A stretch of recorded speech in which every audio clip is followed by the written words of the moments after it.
Hi, welcome to my channel. Hope you're keeping well.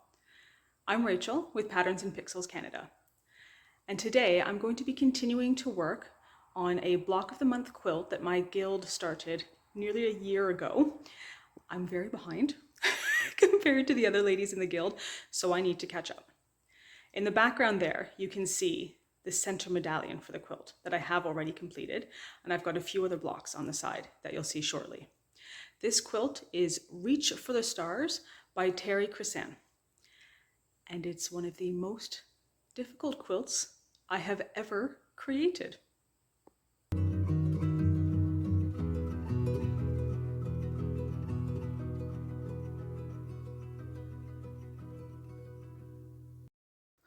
Before I can start sewing the block, I need to first set up and organize my sewing space, including getting the pattern opened up on my laptop.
For this quilt, we needed to have 12 different prints, 3 dark, 3 light, 3 medium, 2 tan, and 1 with a large floral print. You can see here that I've actually got 14 fabrics in the video, and that is because after having made one of my blocks, I decided that I did not like the particular fabric that I had chosen, but I didn't know what was going to work well. So when I went to the store, I bought 2 different colors, and I knew that if they didn't get used on this quilt, they'd get used on something. This is another one of my projects that has been in storage for a few months as we went through the renovation. So what I'm doing here is just opening up the blocks that I've already made to remind myself of what it was I was working on and what point in the quilt I'm at. And there's Salsa just walking behind me. I hadn't realized she was there. That large piece is the center medallion for the quilt. And then I've got 3 blocks with the darker border. And these next 3 blocks, these are the ones where I wasn't sure about the fabric choice. This first one here, I don't like. This one I'm showing right now. To me, you can't see the pattern. So I tried it with a different fabric there and then a 3rd fabric for that one. Still haven't decided yet which one I like, but that is why I've got 14 fabrics instead of 12.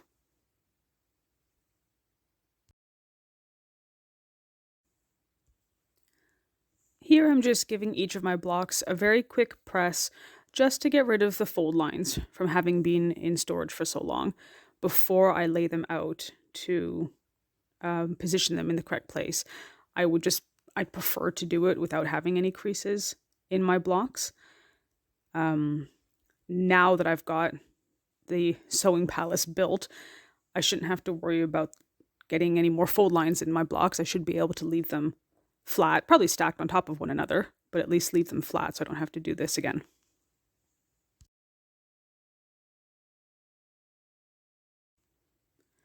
If you've watched my previous YouTube videos, you'll know that currently my design board has 3 quilts on it that are all in progress, which meant for me to lay out this quilt to see at what point I was at, it required the use of the floor. Something I found infinitely entertaining after having spent all this time, effort, and energy building a giant sewing palace with a design wall. I still find myself having to display my quilts on the floor. Obviously, the first step in this is sweeping, and I'm sure many of you have been in this situation before. Now, at this exact moment in time, all of the cats are in the sunroom sleeping. You'll see as I go through this video clip that 2 of them at least decide that I'm doing something interesting, and so they have to come over and check it out. I start by laying down the center medallion. It's difficult to tell from this view, but my floral print has directional flowers, and so I was looking to make sure that they were facing up, which is the direction I wanted them to be in. You'll also see that I am turning my blocks on point. That means instead of them being on a straight edge, they've been turned more like a diamond shape. And that's the way this quilt has been designed. And you can see there, Seamus is the first cat to come and visit, and he thoroughly enjoyed the chair being there because that meant he could sit on it, lording it over me while I was working on the floor. I've got the picture of the quilt that Terri made in front of me as I'm trying to lay out the blocks. Right now, I'm matching to what she did.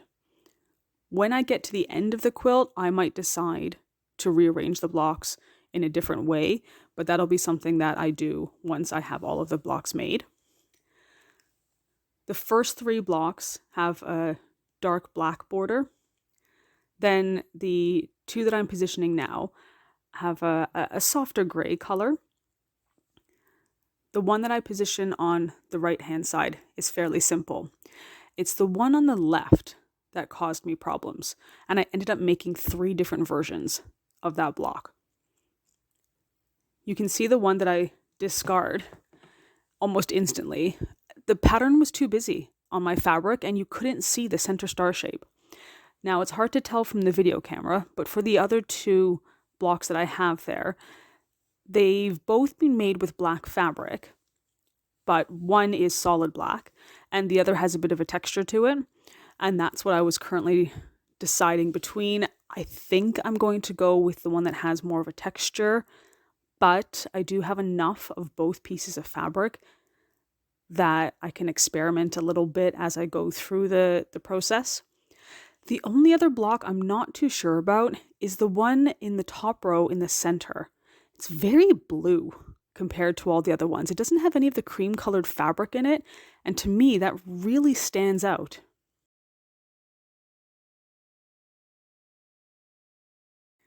In the back there, you can see Abu is now coming in to see what I'm doing. She went the long way though. She left the sewing room through one of the other doors and then came through another door in the sewing room rather than just walking across the sewing room. I'm not sure why. The block I'm making today is block number 6. So the first thing I needed to do was sort out which of my 14 pieces of fabric I actually needed for this block. I have kept all of my instructions and directions on my computer just as PDFs. I only printed off the first 2 pages as quick and easy reference points, and that way I didn't have to flip back and forth between tabs on my computer. You'll see I've got pink sticky notes on each of my fabrics, and that was so I could match them up with the instructions. As I said earlier, in the instructions they're labeled as dark print 1, dark print 2, dark print 3. I just went through and numbered all of them 1 to 12, and then put sticky notes on my fabric that said 1 to 12. Once I know which pieces of material I need for this block, I do then take it over to the iron and just, again, iron out any of those fold lines from how they were stored.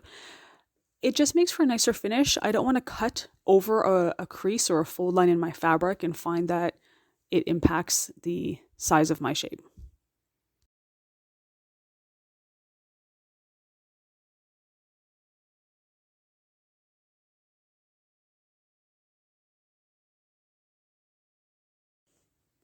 Once the fabric is ironed, I'm then able to cut out the different pieces that I need for this block. This quilt is slightly more challenging because it requires us to cut and then sew our pieces rather than sew and then cut, it means I need to be very precise with my cutting, because once it's done, I can't change it if I've made a mistake.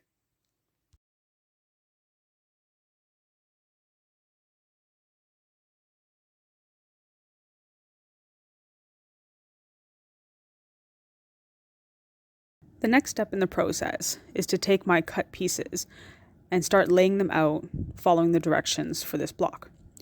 Of course, that is easier said than done when Seamus decides that this is the exact moment where he needs to have a very thorough cuddle and doesn't take no for an answer.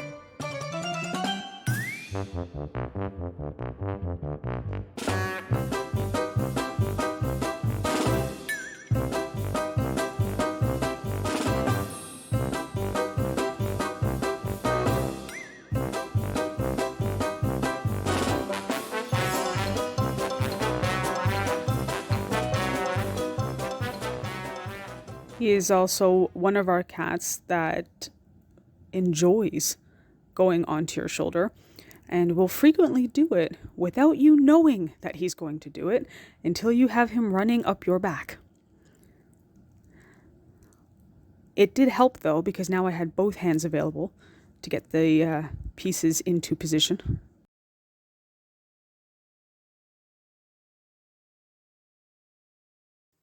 Once I finally get each of my pieces roughly where they will be on the block, I am just then checking the pattern on my pieces. You can see I'm moving my hands to match the lines.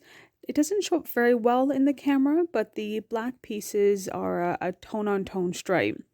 And there's a bit of a diamond shape on the tan-colored pieces. I'm trying to make sure that not only are they matching on this individual block, but that they're working with the other blocks that I have already created. All of the pattern pieces, I'm trying to have them go vertical so that if there's a stripe or rows of diamonds or flowers, anything like that, it's going top to bottom. I find even if it's something subtle with a tone-on-tone piece, if you suddenly have one turn so it's going horizontal, it really stands out compared to the others. So I want to be really sure I have everything facing the correct direction before I sew. Although I could fix that, it does make it a longer process. So I'm finally ready to start sewing. And of course, when I open up the top of the machine, I see that I've got the thread from my charm quilt still in the machine. And I need to switch it over to the thread that I need for the Reach for the Stars quilt. Threading my Juki machine is a simple process. It is something that is still manually done. I know that there are much fancier machines out there that just about do everything for you, but I'm okay with doing it myself. It's very easy with this machine. And then I just use little Ziploc bags to keep the threads with their corresponding projects until they're finished and can go back in their container with the rest of my threads. When working with simple shapes like these triangles, I find I'm able to sew them together without having to use pins to keep them in place. They're small enough that I can hold on to them and still big enough that I don't lose them underneath the machine. And then I just chain stitch all of the pieces together. That way I know I'm keeping my directional fabric together. And then I just use my seam ripper to separate out the different sections. And I'll give the pieces a finger press before I take them over to be ironed. In this particular case, I do press towards the dark side. Normally, that is what I do, but I also am very cognizant of bulk in my fabric. We had a presenter come around to our guild a few weeks ago, and they were discussing how difficult it can be for long arm quilting machines to sew over bulky parts of a quilt. And they often recommend that anyone who's bringing a quilt to them actually irons their seams open, which sort of let out a gasp at the guild meeting because everybody always presses towards the dark side. And we were really shocked that actually for a long arm quilter, having your seams pressed flat is much more beneficial because it doesn't get caught under the quilting machine. I obviously will not be using a long arm quilting machine for this project because I don't have one. So I'm okay ironing towards the darker side, and then I'll just force my quilt through my machine when it comes time to quilt it. Just before I take my pieces back over to the sewing table, I do want to just check the direction to make sure that I haven't accidentally turned anything while I was sewing. If I need to, this would be the time to take apart a seam. Now I'm taking the two sets of triangles that I've sewn together to sew them to make a larger square. And now I've got a seam that I'm running over, and I can feel that seam while I'm working, and I can tell whether or not my points are going to match up. It's called nesting the seams, and I can feel them with my finger to make sure I've got one on one side and one on the other. And theoretically speaking, if nothing goes wrong, when I open up these pieces, I should have very nice, even seams where I haven't run over the points and everything matches up beautifully. If they aren't, I would take the time to stitch it again so that I'd have all of my lines, all of my seams matching up perfectly. And then once again, it's back over to the iron. This time, I can't iron towards the dark side because there's dark triangles on both sides. So I just pick one side and iron them that way. And one of the things I quite enjoy about this particular ironing mat is that it does have a grid on it. And so for each square, I do check it to make sure its final size does match what the pattern called for. And then the next thing I need to get is my scissors to cut off the little dog ears that are left from stitching. Again, this is all just to remove bulk. You don't need to have any extra fabric inside a quilt when it comes to quilting it. Right now, I actually do save all of those little dog ears. I don't know why. I just feel like they might be able to be used for something. What I'm creating here is the center for the block. It uses the same black fabric as the squares around the perimeter, but has a different tanned fabric in the middle. And I'm doing the same thing that I've been doing the whole way through. I'm checking for direction, seeing which way I'd like it to go for this particular piece and how it matches to the other pieces. I do end up with an extra square. And this is one of those things that happens with older patterns. The way I've been asked to cut it, where you're being asked to cut a square that you then subcut into 2 or 4, you will end up with additional fabric like this. I would prefer to work with patterns where that doesn't happen, but in this case it has happened. I will keep all those pieces. They may end up being used on the back of this quilt or saved for another project. I don't have any video of me sewing the center block together. I felt it was just more of the same, sewing triangles together into squares. Right now what I'm working on, funny enough, are sewing triangles together into squares. These ones are the ones that are going to be on the corners of the block. Going through the same process I did with the other ones, little finger press to the dark once they're sewn before I take them over to my ironing mat. And I'll go through the same process. Press it to the dark side, check the measurements, and then cut off the dog ears. This aspect of quilting is, I find, quite therapeutic. I do have to be careful that I'm paying attention to what I'm doing because my mind does tend to wander if I'm doing simple sewing like this. But it's relaxing, it's peaceful, and I enjoy that after this time, I do have a product to show for my time spent. I've got something at the end of this to say, look what I made, look what I created. Now that I have my corner pieces sewn, I do just want to check and make sure that everything fits together. It's a bit like a puzzle. Everything's facing the right way. What I would like you to notice here is that as I put our corner blocks in, the dark fabric is facing to the outer edge and the lighter fabric is facing towards the center. That is very important. Remember that for later on in the video. I also have the border cut and ready to go. It's clearly a lot longer than I need it to be. This particular fabric is only used for the border, so I cut really long strips of it and sew and cut as I go for each of the blocks. Now I just sew each of the blocks together to make 3 rows. Once again, notice those outer corners with the dark fabric facing out and light fabric facing in.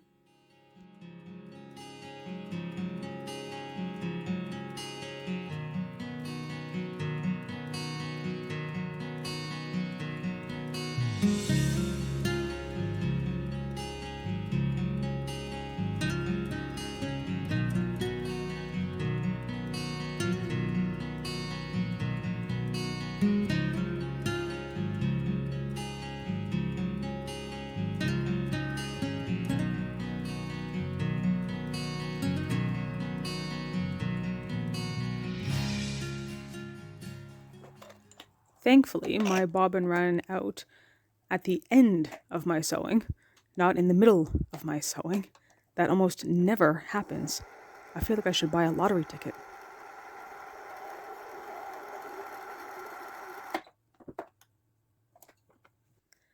This time, when I'm pressing my seams, I want to make sure my rows will nest with each other.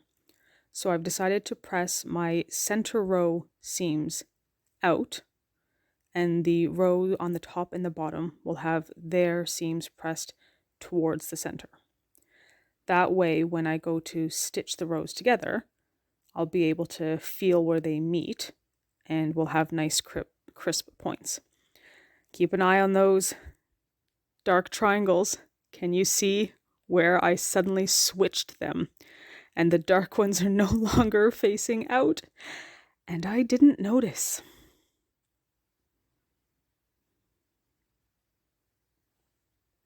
This is almost too painful to watch. I can look at my block now and go, no, that's not right. If only I could scream at myself through the camera. So I've swapped the bottom and the top rows. Clearly have not noticed. I sewed them together beautifully though. I'm feeling for those seams again, for the nested seams, so that way when I open them, everything is going to line up beautifully, which it does. It's just backwards. And this becomes my my center block. I think throughout this quilting process, I'm pretty sure every single block has been taken apart and put back together for one reason or another, and this block is no different. I don't show you me fixing it. It's not until I stand up from the chair and look down on this block that I suddenly go, oh my goodness, that's not right. And at that point, I've stopped the camera to move it over to the ironing board and notice that it's wrong. And so, because I've already stopped the camera, I just sit down, get the seam ripper out, take the 2 rows off, switch them back, and make sure they're sewn on the correct way. And now you can see, with a little movie magic, the rows are sewn on the way they were supposed to be, with the dark triangles facing towards the outer edge and the lighter ones facing in. The final step remaining in this block construction is to sew on the border. My only recommendation when doing this is to make sure that you sew on all of your borders for each of your blocks the same way so that your seams are in the same place. So you can see that I'm doing 2 of my sides. I iron them, then I'll do the top and the bottom. And that way where the seams line up on my corners is the same for each of my blocks in my quilt. Just another one of those things that will stand out to you. Once you have completely finished your quilt and stood back from it, you'll suddenly notice whether or not your seams are all in the same place. These borders are also handy because if for whatever reason, as you're making your quilt, it's a little too big or a little too small, each of the blocks, you can use the border to correct that. You can make your border a little bit wider or a little bit narrower just to make sure they all end up at the final size that you need, so that when you're sewing the blocks together to make the final quilt, you don't have any problems where something doesn't quite fit.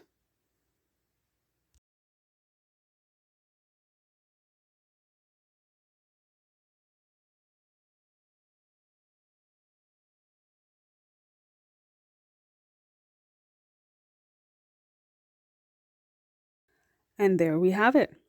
block 6 is complete.